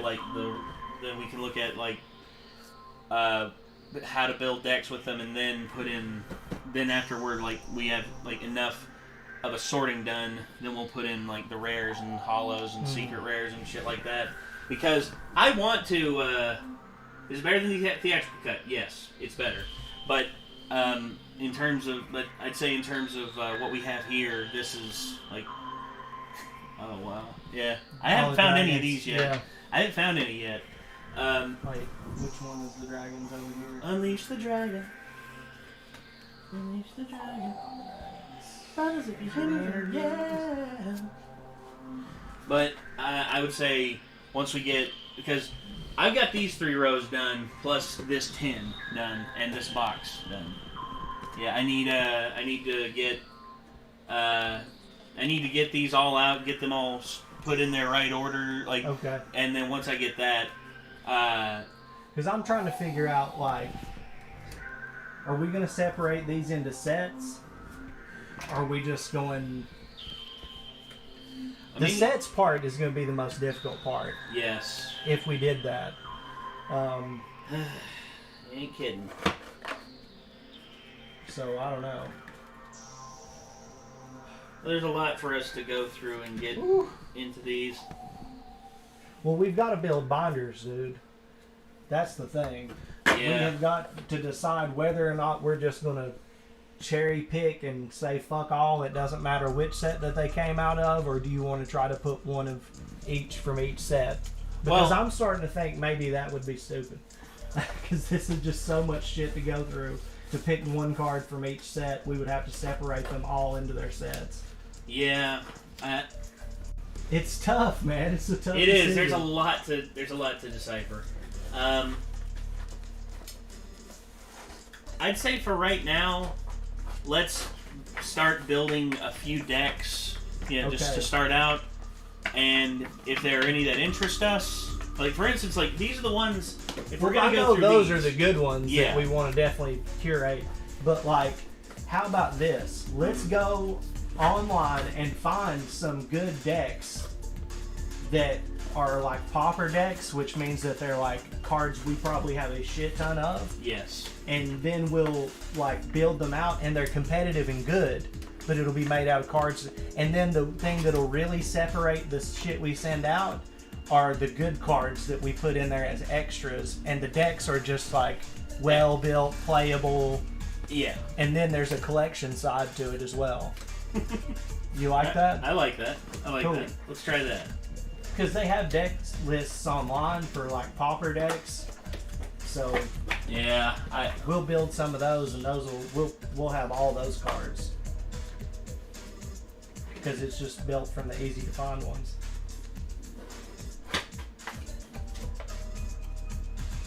There we are, live stream. Then what do we got? Okay. What's up? I was just looking at stuff on here, making sure everything was good in terms of the connectivity of the stream. Thought something happened.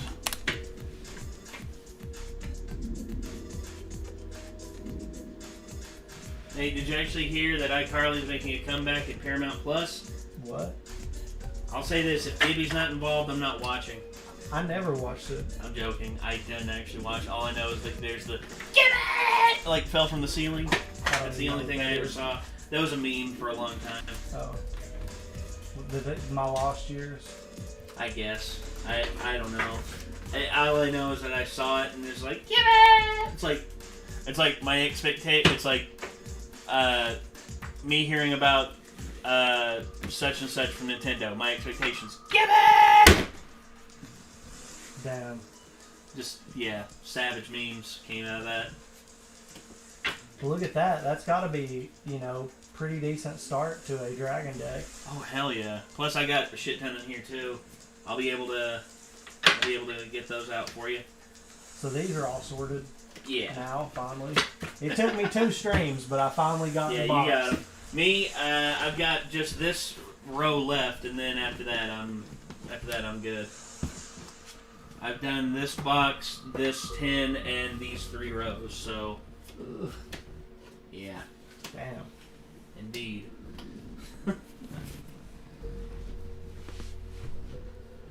Actually, after I finish this thing here, I will, actually, you know what?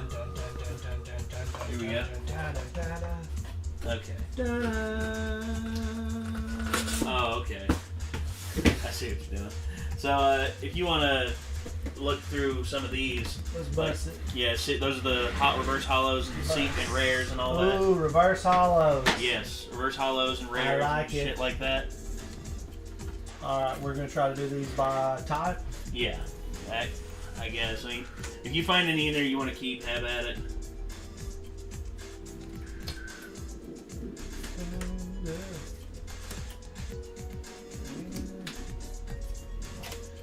we go.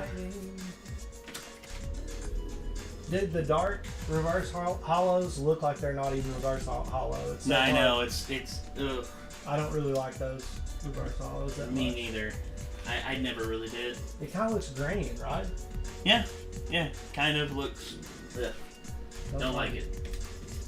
The Lugia Reverse Hollow is probably my favorite one so far. That and the Charizard, obviously. You know, yeah, the Charizard Reverse Hollow. I went out and got me one of them as soon as I saw it. I was like, ooh, I'm going to get this while it is not that much. Yeah.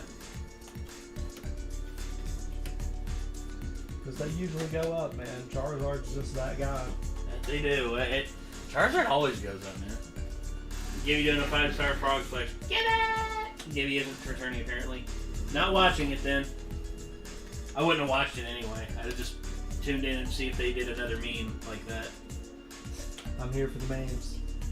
That's how I am with most things. Just the memes?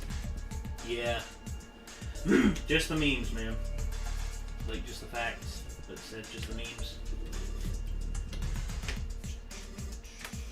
There we go.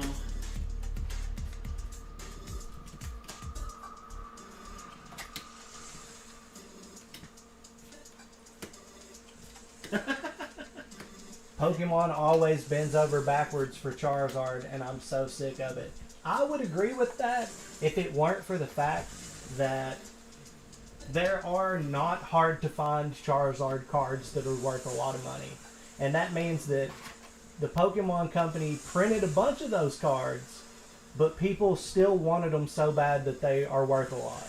That's one thing I'll say as well. So it's not like they're bending over backwards for it. If it just the demand, if the demand for the cards is not met, even after the company does everything in their power, but yet the fandom still wants it, it's not the fault of the company. It's the fault of the fandom. No, it's not. Yeah. So I mean, that's all I'm saying about it. Same. I don't really know what else I can say at that point. I would totally be on the same side of that situation if it was like, you know, they were purposefully making them super, super rare. But yeah, but they're not. It's literally just... Yeah, there's a lot of really easy to find Charizards that are worth money. Like the Japanese Neo Genesis promo Reverse Hollow Charizard from like 2001. I mean, there's a fuck ton of those things printed. It was a promo card you could get from the pack for a guaranteed one for like $15. I remember that Mew Egyptian one that they printed out. Yeah. Like everyone was talking like, oh, this card's gonna be worth so much money in the future. No, it's not. It's worth like $30 now. Really? Yeah. I mean, it's never knew depending that. on what condition it's in. It's not bad. Really need to find my old Pokemon cards. And there's a Japanese one that has a misprint. They misspelled Nintendo in English on the bottom. Ooh. And it's really expensive. Wonder how much of a run that one had, or is it just the one? They caught it pretty quickly. That's why it's so Ooh. expensive. Yeah. Okay. And that one came in a badass binder that was Lugia. It was like a Lugia binder. Damn. Yeah, they got a way cooler promo card than we did. You know, what's new though? What else? Yeah. Ooh, this is the Lugia I was talking Would anyone be willing to do a 5-star Frog Splash into a Polagello for $100? Should I do that for free? There's a couple of these. Yeah. I'll put them right here. Yeah. The really good shit, I'm gonna put right here. Yeah. Put them aside. I would count this Charmeleon in that really good shit. Okay, I think you've got some of the really good shit already separated. Yeah.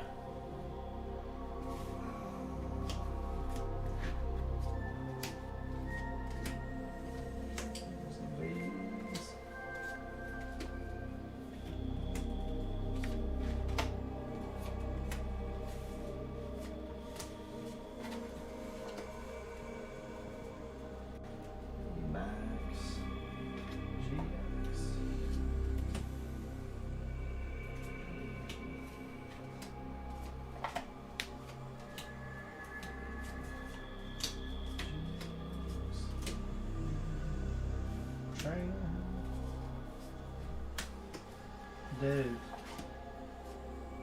so much nice stuff. You guys gotta be. By the way, the Discord is down in the description. You can find it and join, and then there will be a channel made on the Discord specifically for raffling off these cards you see before you. I cannot wait, dude. Can't wait to see who. I want to see what the decks are. I want to see what decks we can throw together that are fucking nasty. Well, I think we can throw together some pretty devastating decks. Making decks and whip somebody aside. Yeah. Yeah, hit them with a good old deck slap. Deck slap. That's funny. Wordplay, something I tried to be good at, but I often fail. Train with Thomas Austin. Oh God, no. The greatest at wordplay. Just joined the stream. Holy cow! How many Pokemon cards am I looking at? Thousands. Couple. Several. Thousands. Yeah.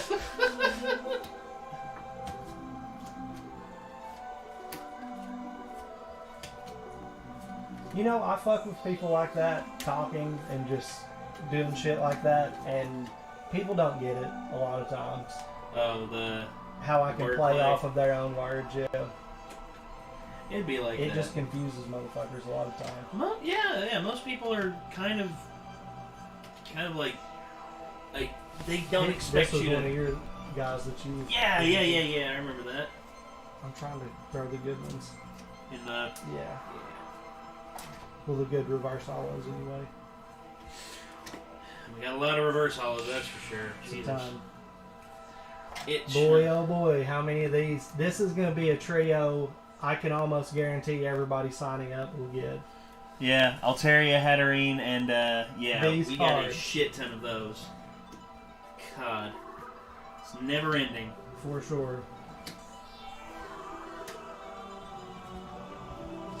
All out of that same set too. Was it Champions Path? Yes.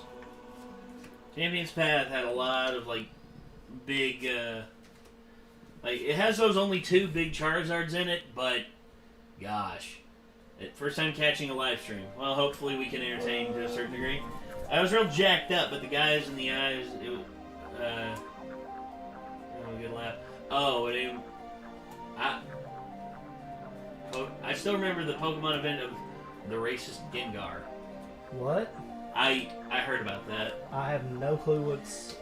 Apparently it was an outfit that was a bit much, and the guy knew it was a bit much. Oh, he was purposely trying to be too much of it? Yeah, it was a joke, and he he didn't say anything or do anything horrible. It's just, he meant it as a joke, but I think the convention banned him. Damn. For that. What's he doing, man? You just gotta know, man. Some shit you just can't do. Well, you can't do in public. You can do it around your friends. I mean, like, your friends, like, if you all joke about that shit, but at the same time, if someone says that they're uncomfortable with it, you know, heed their words, guys. Heed their words, because, you know, one thing I don't want is, like, ultra discomfort. Yeah. Like, that's one thing I've always strayed away from. You know, I don't want to fake anything that's gonna, like, have, like, 4 Galarian Darmanitans. That's all y'all. Fat Boy Slim over there. Fat Boy Slim Fist. Gosh. One thing I'm noticing, very few fire reverse hollows. No, I know. Very few. Yeah. That's how it be, man. The only one I've, like, had big time was that Charizard one, which... It's a good one. Oh, yeah.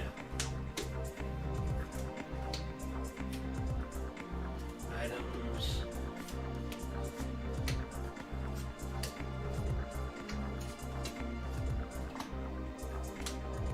There you are, there you are, there you are, and there you are.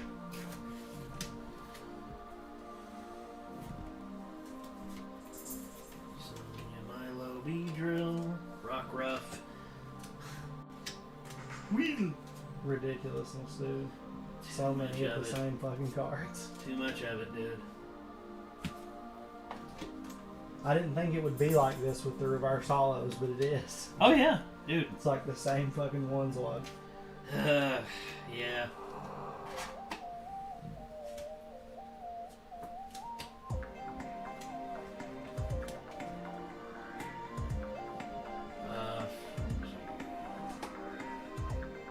Sometimes there's always time for a joke, but sometimes it just ain't the time. Yeah. Right. Yeah.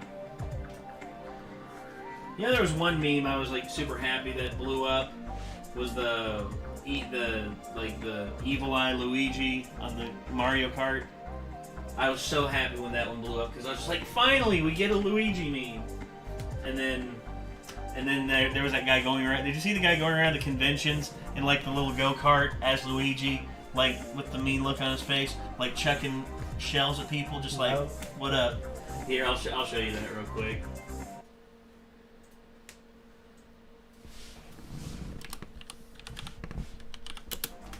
Oh, dang it.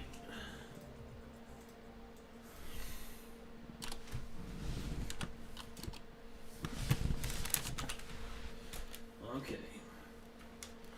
This is gonna be difficult.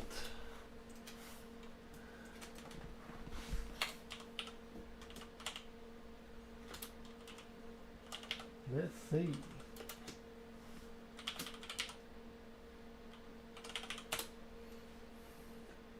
Yeah, the Luigi death stare. This is the original, like, Luigi death stare right here.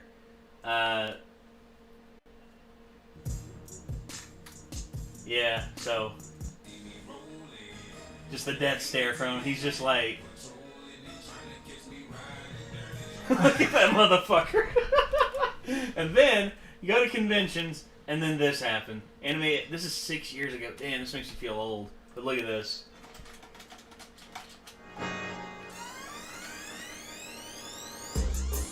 Ooh.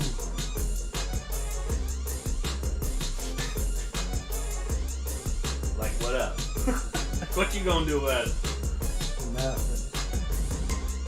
Bonk.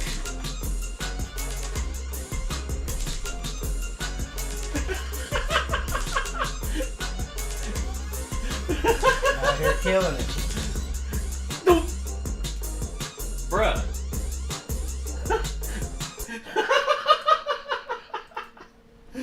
Just hitting random people with just turtle shells and just having a blast. I love it. Good stuff. Oh, God. What was, They need Mario Dodgeball. They do. I think that'd be fun. I think that'd be a lot of fun. I did not even know there was a Deep Blue Sea 2. And there's a Deep Blue Sea 3? What? Okay. Did you end your stream? No, I didn't end my stream. Oh. I just clicked off the music to show you that.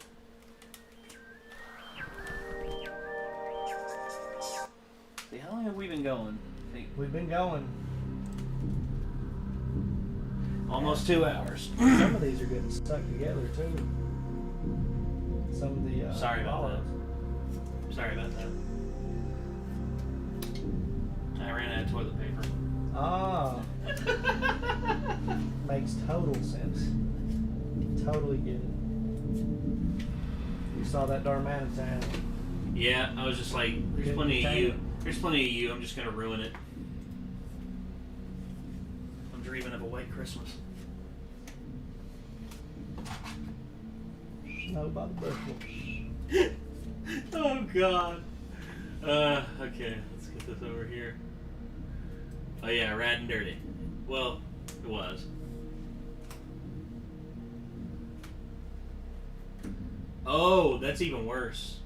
JWG. It was the Gengar with the N-word in his name. Oh. Wow. Damn, Bruh. Bruh. You know, I know this wouldn't be like potentially, well, there was I had an idea for like a stage performance, like performing music on stage. Yeah. It was gonna be like a very heavy like musical performance, like probably like, and I had an idea for like I was gonna call it the like MOD, like Merchants of Death, and it was literally gonna be like the four horsemen of the apocalypse, basically like personified on stage. and there was going to be Pestilence, which was going to be like key with like synth and keys and all that. War would be on the drums. Conquest would be on the bass, and then Death would be on the guitar. And Death would literally be like have like solid black face paint with like a skull for his art. You're scaring me. And then you're telling me too much scary stuff, Nate. And then his hair would be like dreadlocks. And then too scary. Conquest would literally be like an upside down cross on the guy's face. It's like it's almost like a more heavy, more metal version of Kiss. Except why are you bringing Satan into this? Just you trying to scare me, Nate. Play with it. And when I was having the idea for this musical experience, I was thinking to myself, what music would be perfect for it? And I was like, oh yeah, the music from Mick Gordon. Disciples of the Ogre Lord. Disciples of the Ogre Lord. God, no. God. Bring me onions. This is my swamp. No, for me, it's just like the Doom soundtrack by Mick Gordon. That's what I hear. I hear Rip and Tear. I hear Creatures of the Necrovole. Friggin' Super Gore Nest. Love this shit. Music. Well, it's not necessarily scary, just like heavy as fuck. I can't lift it. It's too scary.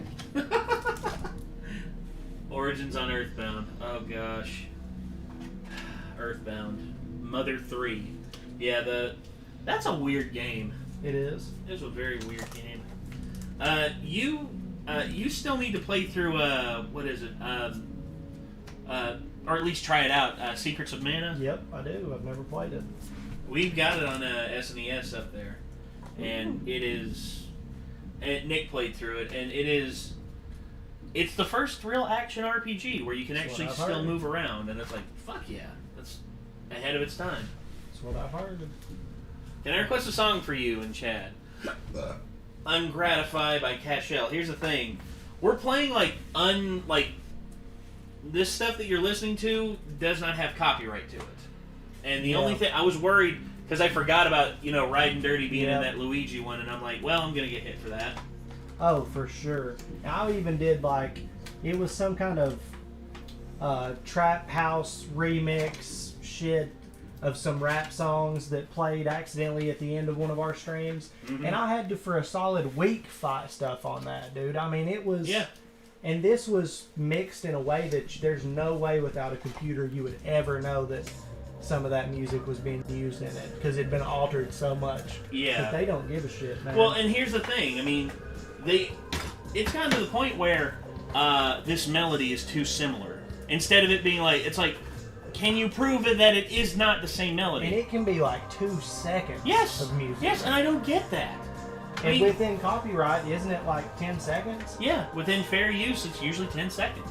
But they don't care. You think these companies give a shit? No. Paramount had to give up their claim on our video. Sucks to be them. Well, I mean... Took a month, but... Well, dude, I mean... that's what companies do nowadays. Instead, it's just like Disney with our Gravity Falls reaction. Yeah. I mean, that's... Yeah, it's bullshit. It is. It's nonsense, but it's their company. They're going to do whatever the hell they want. Right. Yeah, I think that'll do it. I think I'm done. Yeah, I'm done for the night too. So there you go. Yeah, it's almost exactly 2 hours we've been going. So everyone out there, thank you all so much for tuning in, and hopefully you all will tune in to the next one. Hopefully, whenever we get to start building the decks, which will probably be here in the next couple streams. Well, we just need to get some deck lists. Mm-hmm. And see what we've got in comparison and throw some stuff together. Yeah, we got the deck boxes over here. Yeah. I mean, whole mess of them. Racks and racks of them. This is a small sample. Yeah, just the deck boxes. We're going to send these out. We're also going to send them out in some of these tins as well. So those are going to be the super bonus ones. So, yeah, stay tuned for that. But I guess for now, that's going to do it, everyone. Thank you all for tuning in. And I guess until next time, signing off, I'm Nate. I'm Chad. We'll see you then, everyone. Peace out.